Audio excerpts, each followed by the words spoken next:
Connery, thanks very much for joining us. Now, you actually got the disease early on. You recovered from it. Just talk us through the different stages and what they felt like. Yeah, so this particular virus, it happens in different stages, as you said. You get better before you get worse. So in my case, the first stage was I had the cold. Just a common cold. My nose was stuffy. I had ear problems, sinus problems, that sort of thing. But then you get better before you get worse. So I was getting better, and that's when I got hit with the flu. Now, I've had the flu half a dozen times, and this was probably the worst I've felt with that. It really was quite bad. It wasn't life-threatening, but I did feel terrible. With the flu, I was stuck in bed. I had a headache. I just generally feeling unwell. I was getting better from the flu, and that's when I got hit with pneumonia. Now, the pneumonia, I've never had that before, so that was quite serious for me, and that's the point I went to hospital.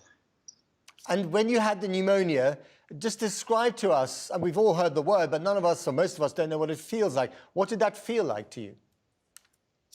Yeah, so pneumonia, it feels like you've only got 20% of your lungs working. You can't take a full breath like you need to.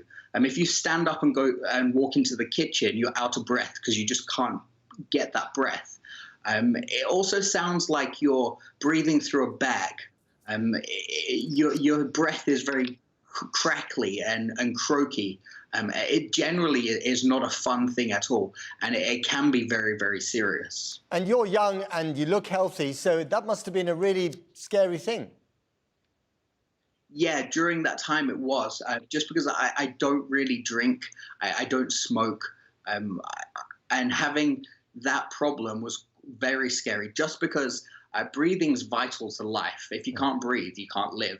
And so having that being affected was quite a serious thing. How long have you now been living in this apartment, in this room that we can all see, in isolation? I've been here for 40 days now, over 40 days. It's been a long 40 days, to be honest. And how does that feel, 40 days? Because you're on your own, right? You have a cat, but you're on your own. You're not living with other people. Yeah, well, with the technology age now, I can message somebody straight away all over the world. So it's not very lonely as such. I can speak to people on Facebook, on my phone. No problem with that. But the actual interpersonal interaction that I'm lacking, that definitely is taking a toll. So do you miss the face-to-face contact with other people? I do, yes, and many other people are in the same boat as well, because you go down on the streets, and normally this city is very vibrant, and there's a sense of life. You go on the streets at night, there's people dancing, people singing, people with families, and at the moment there's just nothing like that. Anybody that you do see, they have a mask on, they're going to do something and they go straight home. There's no lingering, there's no groups of people chatting. It's quite sad, really. What about your mental health and the mental health of the people that you're communicating with in Wuhan?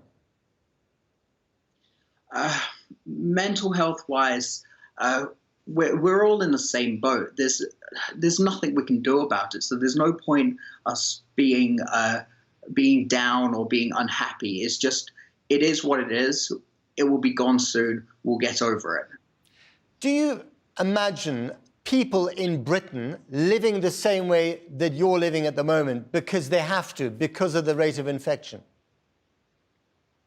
No, I don't. I think that lifestyle is very different here in China. There's no Western influence.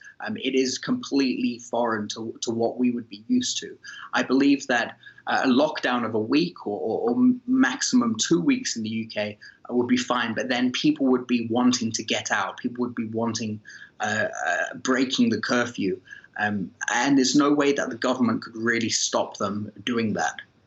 So considering what you've had to go through, do you think that eventually you will feel safer in China when it comes to the virus than if you were living in the UK?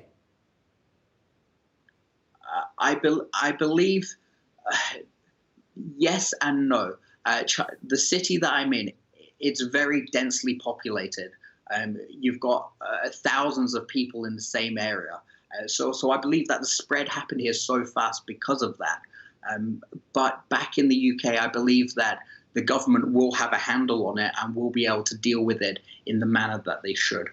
So you don't think that levels of isolation that we're seeing in China at the moment, that you've been experiencing yourself, will be necessary in the UK? I believe that if the infection rates were to skyrocket, then those measures will have to be implemented, and it will be a case of people will have to go through some discomfort just to help everybody else.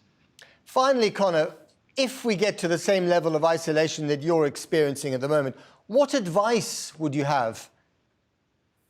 Yeah, my advice would be to have a lot of things that will keep you entertained, take up a hobby, learn a language. I would also advise that people don't panic. Panic doesn't help anybody.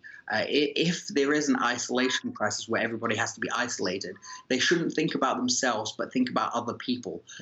If you are infected, don't go out, don't infect other people, stay at home, not because it's uncomfortable, but to protect the people around you.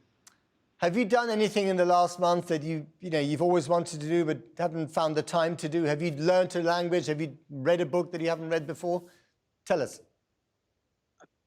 Yeah, I've read a fair few books. I have a Kindle, which is really handy. I've painted. I've never been good at painting, but I'm slowly learning.